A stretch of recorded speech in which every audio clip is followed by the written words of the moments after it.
Salam saudaraku yang Tuhan kasihi. Mari kita merenungkan satu kebenaran firman Tuhan dari Yesaya 9 ayat 5. Yesaya 9 ayat 5. Saudaraku yang Tuhan kasihi, ayat ini berbicara tentang nubuatan kedatangan Mesias. Kedatangan Mesias memiliki 4 jabatan. Jabatan itu adalah penasihat yang ajaib, Allah yang perkasa, Bapa yang kekal, dan Raja damai. Saudaraku yang Tuhan kasih, berbicara tentang Yesus sebagai penasihat ajaib, apa maknanya? Makna yang pertama yaitu tentang ajaib. Ajaib itu adalah sesuatu yang melampaui akal pikiran manusia.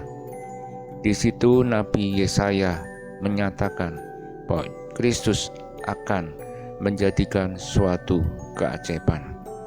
Hal itu tidak hanya menggambarkan perbuatannya, tetapi juga pribadinya, bahwa Yesus adalah keajaiban. Makna yang kedua yaitu tentang penasihat. Penasihat merupakan jauh sebelum Tuhan Yesus lahir. Yesaya telah menubuatkan bahwa Allah berencana untuk mengutus seorang penasihat bagi dunia. Lalu apa buktinya bahwa Yesus adalah penasihat ajaib? Buktinya adalah karya keselamatan yang diberikan oleh Tuhan Yesus di atas salib untuk mendamaikan dan memulihkan hubungan kita dengan Allah. Tuhan Yesus datang ke dunia supaya kita hidup dalam keselamatan.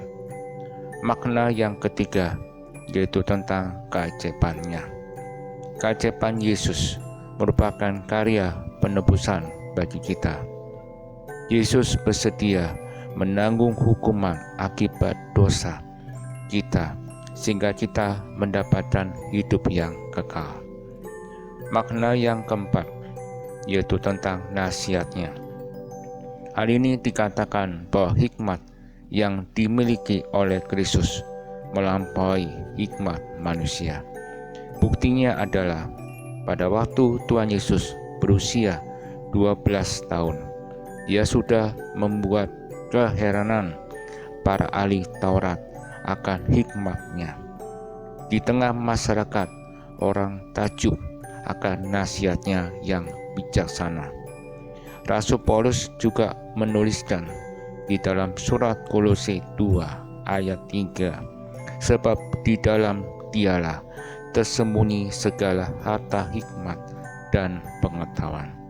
Saudaraku yang Tuhan kasih, melalui firman Tuhan hari ini, arti penting dari nama penasihat ajaib bagi kita saat ini adalah Sang Pencipta dan Juru Selamat kita, serta nasihatnya terdapat dalam seluruh firman dan ketetapan Allah. Terbukti dari Perjanjian Lama merupakan kisah tentang Dia, dan Injil dalam Perjanjian Baru merupakan catatan tentang kehidupannya. Ini berarti surat-surat Perjanjian Baru mengajarkan tentang penerapan ajarannya dalam kehidupan kita masing-masing.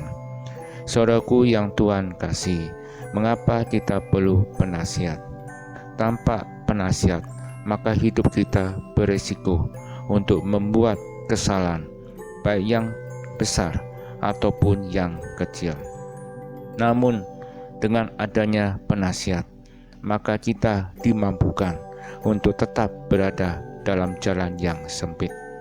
Tuhan ingin kita berada di jalan yang sempit. Di sini kita memerlukan penasihat ajaib supaya kita dapat bertahan. Saudaraku yang Tuhan kasih, Tuhan Yesus datang dan lahir ke dunia ini supaya kita dapat memperoleh seorang penasihat yang ajaib. Karya keselamatannya dikerjakannya di atas salib untuk mendamaikan hubungan kita dengan Allah. Saudaraku yang Tuhan kasih, bagaimana dengan hidup kita sekarang ini?